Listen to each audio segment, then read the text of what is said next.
YCP ప్రభుత్వ హయాంలో జరిగినటువంటి 3,500 కోట్ల రూపాయల మద్యం కుంభకోణంలో ప్రముఖ ఐఏఎస్ అధికారి అయినటువంటి రజిత్ భార్గవ్ పేరు వెలుగులోకి వస్తూ ఉంది. అసలు ఈ మద్యం పాలసీ విధానాన్ని రూపొందించిందే ఆయన అనేటువంటి విషయాలు ఇప్పుడు వెలుగులోకి వస్తున్నటువంటి నేపథ్యంలో మద్యం కుంభకోణానికి భార్గవ్కి సంబంధం ఏంటనేది మనం పూర్తి స్థాయిలో విశ్లేషణ చేసుకుందాం. ప్రస్తుతం మనతో పాటున్నారు ప్రముఖ రాజకీయ విశ్లేషకులు, ప్రముఖ సీనియర్ జర్నలిస్ట్ డివిఎస్ గారు. సార్తో మాట్లాడదాం. సార్ నమస్తే. సార్ నమస్తే. ఆంధ్రప్రదేశ్లో వైసీపీ ప్రభుత్వ హయాంలో జరిగినటువంటి 3,500 కోట్ల రూపాయల మద్యం కుంభకోణంలో ప్రముఖ ఐఏఎస్ అధికారి అయినటువంటి రజిత్ భార్గవ్ పేరు అయితే వెలుగులోకి వస్తూ ఉంది. అసలు మద్యం పాలసీని రూపొందించిన వారిలో ఈయన కూడా క్రియాశీలకంగా వ్యవహరించారు, ఎవరెవరికి ఎంత వాటాలు వెళ్ళేది అనే దాంట్లో కూడా ఈయన ఉన్నారు అంటూ కొన్ని వార్తలు వెలుగులోకి వస్తున్నాయి. దీన్ని ఏమంటారు సార్? అంటే ఈయన క్రియాశీలకంగా వ్యవహరించడం కాదు, ఈయనే ముఖ్య పాత్రధారి. ఓకే. ఎందుకంటే ఇవాళ ఎక్సైజ్ శాఖకి ఈయనే ప్రత్యేక ప్రధాన కార్యదర్శి. ఓకే. ప్రత్యేక ప్రధాన కార్యదర్శి అంటే అర్థం ఏంటి? ముఖ్య పాత్రధారి అన్నమాట. అంటే ముఖ్య సూత్రధారి వేరు. ఇక్కడ పాత్రధారులు, సూత్రధారులు మనం నడుస్తున్నటువంటి దీంట్లో స్పెషల్ ఇన్వెస్టిగేషన్ టీం. ఇప్పుడు రజిత్ భార్గవ్ ఆ రోజు రెవెన్యూ అండ్ ఎక్సైజ్ మరి స్పెషల్ చీఫ్ సెక్రటరీగా రజిత్ భార్గవ్, ఆయన ఏంటి 1990 బ్యాచ్. నీకు దగ్గర దగ్గర మరి 35 ఏళ్ల అనుభవం. ఆయన పుట్టింది ఉత్తరప్రదేశ్ అయినా ఆంధ్రప్రదేశ్ క్యాడర్ ఐఏఎస్ అనేక శాఖల్లో పనిచేశాడు. ఇది ఇండస్ట్రీ చేశాడు, ఇన్ఫ్రాస్ట్రక్చర్ చేశాడు, ఏపీ ఐఐసికి చేశాడు, లేకపోతే రెవెన్యూ, ఎక్సైజ్, ఇన్ని శాఖల్లో ఇంత పట్టున్నటువంటి ఇంత అనుభవజ్ఞుడైన రజిత్ భార్గవ్ మరి జగన్ మరి ఆ ఉచ్చులో ఎలా పడ్డాడు? ఎందుకంటే సంతకాలు పెట్టేది వీళ్ళే కదా సార్, పెట్టించింది వాళ్ళు కావచ్చు. ఇప్పుడు ఒకటే ఇవాళ పిలిపించారు, రేపు పొద్దున శుక్రవారం హాజరుగమ్మన్నారు.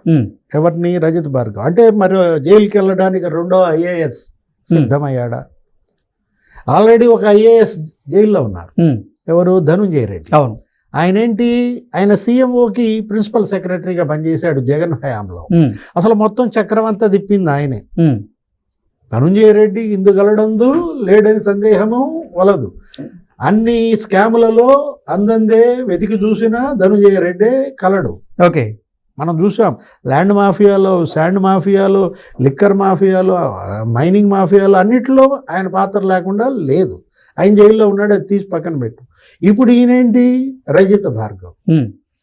మనం అసలు ఎక్సైజ్ శాఖ మంత్రిగా పాలసీ మేకింగ్లో విజయసాయిరెడ్డి చెప్పాడు, సార్ మేమంతా కలిసి ఇక్కడ జర్నలిస్ట్ కాలనీ హైదరాబాదులో సమావేశం అయ్యామన్నాడు.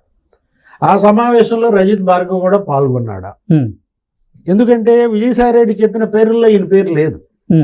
కసిరెడ్డి రాజు, సజ్జల శ్రీధర్ రెడ్డి, లేకపోతే మిథున్ రెడ్డి, నేనంటే నేను కాదు, విజయసాయిరెడ్డి సార్. ఆ తర్వాత ఇంకెవరు? ధనుంజయ రెడ్డి, బాలాజీ గోవిందప్ప పాల్గొన్నారన్నారు. రజిత్ భార్గవ్ విజయసాయిరెడ్డి ఇంట్లో జరిగిన జర్నలిస్ట్ కాలనీ మీటింగ్లో పాల్గొన్నాడా? లేకపోతే ఇక్కడ విజయవాడలో కూడా ఆయన విల్లాలో జరిగింది సెకండ్ మీటింగ్, దాంట్లో పాల్గొన్నాడా? అసలు ఎక్సైజ్ శాఖ మంత్రి లేడి ఈ సమావేశాల్లో. ఎవరప్పటి మంత్రి? డిప్యూటీ సీఎం నారాయణ స్వామి. ఇంకా ఆయన జోలికి వెళ్ళా సిట్టు, ఎందుకంటే ఆయన రబ్బర్ స్టాంప్. ఓకే. ఆయన పేరు వాడేసుకున్నారు, ఆయన ఎక్కడ సంతకం పెడితే అక్కడ పెట్టే రకం కాబట్టి ఆయన మరి తర్వాత జరుగుద్ది అనుకుంటా. ఇప్పుడు ఒకటే ప్రశ్న, ఏది? మీరు పాలసీ మేకింగ్లో మీ పాత్ర ఏంటి? రజిత్ భార్గవ్ అసలు కసిరెడ్డి రాజ్ మొత్తం అబ్కారీ శాఖను ఎలా గుప్పిట పట్టాడు? ఇప్పుడు మీరు ఆ సత్యప్రసాద్ ఒక ఎక్సైజ్ శాఖ ఉద్యోగి, అతనికి మొత్తం శాఖ ఎందుకు అప్పచెప్పారు? అంటే సత్యప్రసాద్కి ఇచ్చినటువంటి ఆ ఆఫర్ ఏంటి? మనకు తెలిసి మిథున్ రెడ్డి అతనికి ఏదో కన్ఫర్డ్ ఐఏఎస్ ఇప్పిస్తానని వాగ్దానం చేసినట్టు, కన్ఫర్డ్ ఐఏఎస్ ఇస్తాడు అన్న మేరకే అతను అడ్డమైన పనులు సత్యప్రసాద్ ద్వారా చేయించారన్నారు. ఇప్పుడు అక్కడ ఎంఐఎస్ అంటే ఆర్డర్లు పెట్టే శాఖ. ఈ కంపెనీలకి, డిస్టిలరీలకి ఏది ఎంత కొనాలి, ఏది ఎంత తీసుకోవాలి, సరఫరా చేయాలని ఆర్డర్లు పెట్టే శాఖలో ఒక మహిళా ఉద్యోగి అనూష, ఆ శాఖలో అనూషని ఎందుకు పెట్టారు?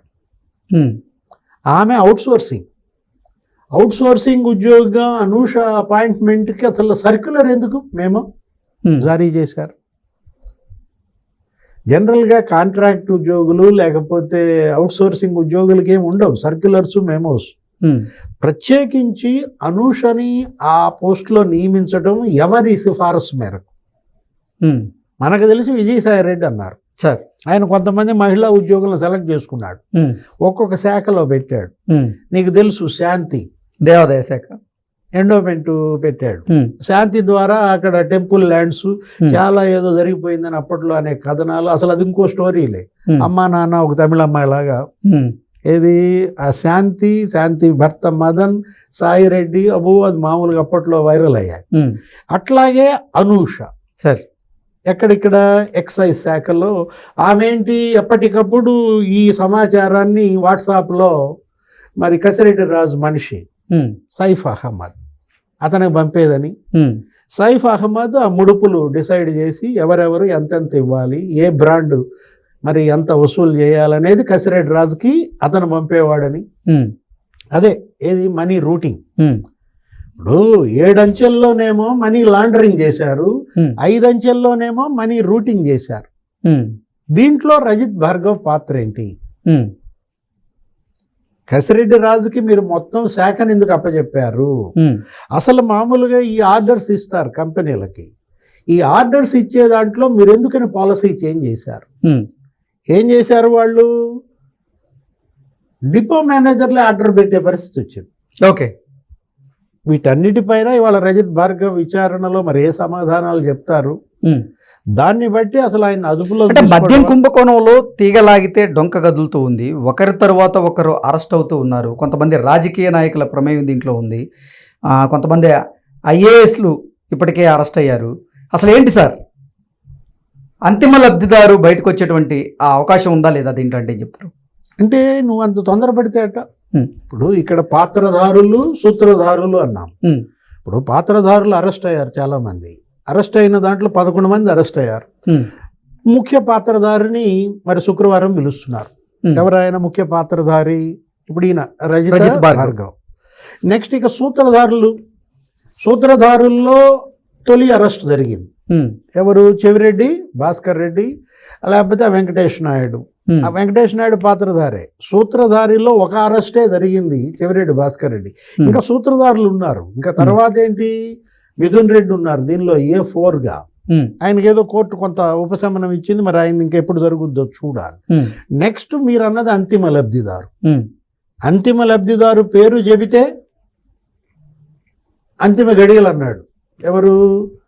కసిరెడ్డి రాజు. ఉమ్, మరి అంతిమ గడియల్ని అధిగమించి అంతిమ లబ్ధిదారు పేరు వీళ్ళు చెప్పగలరా?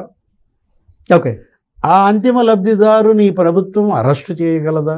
ఉమ్, ఎందుకంటే ఈ ప్రభుత్వం తెలుగుదేశం పార్టీ వాళ్ళని అరెస్ట్ చేస్తుంది కానీ వైసీపీ వాళ్ళని అరెస్ట్ చేయదని చెడ్డ పేరు ఒకటి వచ్చింది ఆ మధ్య.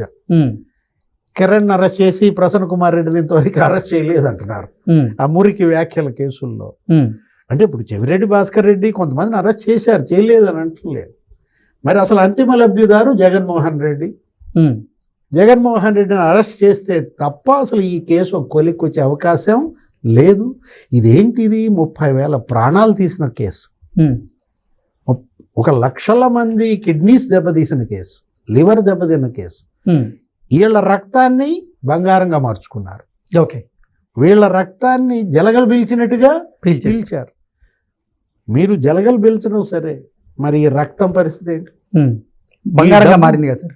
ఈ డబ్బు మొత్తం వీళ్ళు రికవరీ చేయాలి. ఉమ్, ఇప్పుడు దోషుల్ని శిక్షించడం ఒక ఎత్తు, వీళ్ళు కొన్న బంగారం, ఒక మ్యాన్షన్ హౌసే నీకు 200 కోట్ల బంగారం ఇచ్చింది. ఉమ్, మరి మిగతాయి టీచర్స్ చాయిస్ ఇంకే రకరకాల బ్రాండ్లు ఉంటాయి, నాకు ఆ బ్రాండ్ల పేర్లు కూడా అన్నీ తెలియవు. ఉమ్, ఆ బూమ్ బూమ్ అనేది ఆ బ్రాండ్స్ అన్నీ కూడా మరి ఎన్నెన్ని 100 కోట్లు బంగారం ఇచ్చారు. ఆ లీలా డిస్టిలరీస్ కథ ఏంటి? ఉమ్, అసలు ఆదాన్ డిస్టిలరీస్ కథ ఏంటి? ఉమ్, విజయసాయి రెడ్డి. ఉమ్, ఇప్పుడు యాక్చువల్గా కొత్తగా నువ్వు డిస్టిలరీ పెడితే ఆ డిస్టిలరీ దగ్గర 10,000 బాక్సుల కన్నా ఎక్కువ కొనకూడదంట.